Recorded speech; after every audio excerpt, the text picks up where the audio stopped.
Southwest Ohio is booming with solar farms, but the transition from farmland to green energy is dividing many communities.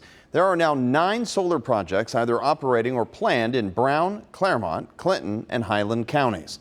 The I-Team's Paula Christian is taking a closer look at the problems and the money that solar is bringing to our area in a 2-part series. And today she takes us to the Amazon Hillcrest Solar Farm, just 45 minutes away from downtown Cincinnati.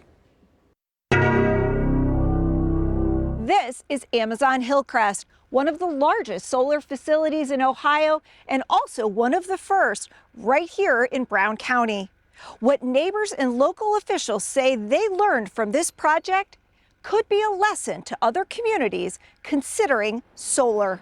From raising corn to harvesting sunlight, many family farms in Southwest Ohio are now solar farms, and the change is not always welcome. When all this started, it sounded like such a great idea. Aubrey Bolender and her husband own 500 acres in eastern Brown County, where they grow corn, soybeans, and wheat, and raise Black Angus cattle and Catadin sheep.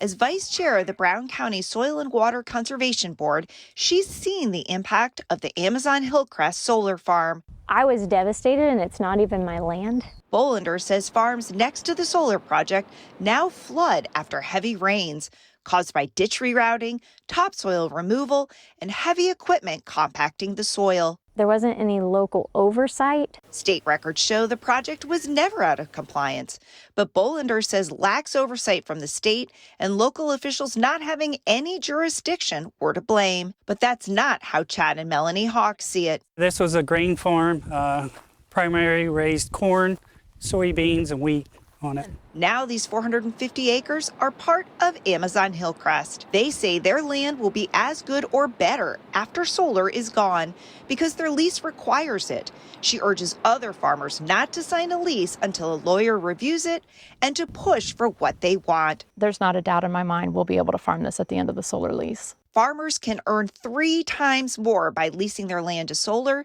than from growing crops, allowing the Hawks to buy Melanie's parents' farm, pay off debt, and buy new equipment. Financially, it's put us in a good spot where our kids and our grandkids can farm down the road. They've put in beehives near the solar field.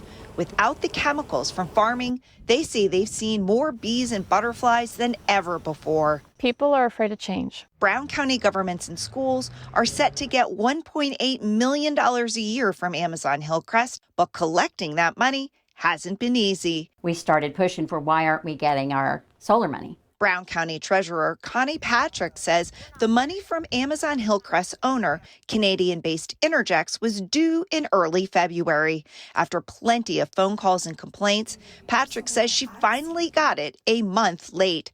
Then she says Interjex tried to get out of paying a 10% late fee. Do you find it feasible that they did not know they owed you the money? Not at all. No. In a statement to the I-Team, Interjex confirmed that it made its pilot payment, but a spokesperson did not say why it was late. Auditor Jill Hall says the county expected to get that money a long time ago, but the state did not consider the site fully operational until late last year. If it sounds too good to be true, it may just be too good to be true. But I'm hopeful that it isn't. She urges other counties to stay on top of the state and solar companies to make sure they get their money on time.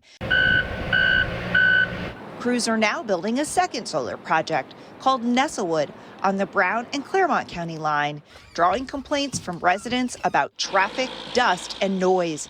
But that will be the last big solar project here for now. Brown County commissioners voted to ban them last summer. Clermont County also banned them in 7 townships and will be voting on more areas later this summer. That's why we've had such a big mess in this county. There was no oversight. Those bans do not apply to smaller or community-sized solar projects, which are currently not regulated by the state and must be overseen at the local levels. Many township officials I spoke to don't have any rules and are rushing to write them before more solar projects arrive. The solar companies are pushing really hard for folks to sign these leases up because then they'll be grandfathered in. A spokesperson for Interject says they are listening to the concerns of the community. They've added vegetation around the Amazon Hillcrest site and plan to use a better fencing for a future project nearby. Coming up tomorrow, I'll take you to Highland County, where the city of Cincinnati is buying its solar energy. Paula Christian, WCPO 9, I-Team.